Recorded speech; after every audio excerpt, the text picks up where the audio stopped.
Many people are talking about the encouraging news this week coming from two companies working on COVID-19 vaccines. Western Mass News polling you, our viewers, on whether or not you would get a COVID-19 vaccine when it becomes available. And Western Mass News reporter Kaylee Pugliese getting answers with a local expert about the vaccine. She joins us now live in Springfield with the latest on that poll. Kaylee?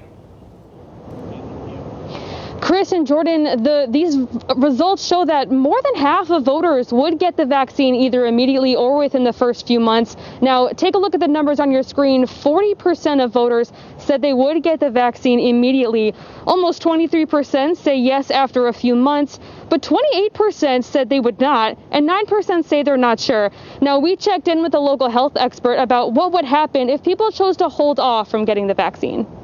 In order to reduce COVID in our population and to have it not be extremely dangerous to the people who are most susceptible, we need to reach this thing called herd immunity. UMass microbiologist Dr. Erica Hamilton tells Western Mass News a COVID-19 vaccine can get us to the point when the majority of the population is immune to a particular disease and the infection rate goes way down. Hamilton says over 90% of people need to be immune to keep it out of the population. She says if a large percentage of the population does not get the vaccine, we would likely not reach herd immunity. Which means that we're going to be walking around with masks on, with social distancing, with remote work, with not being able to go into restaurants, with not being able to go into bars for a very long time. This comes after two vaccine trials, one by Pfizer and the other by Moderna, have shown promising results.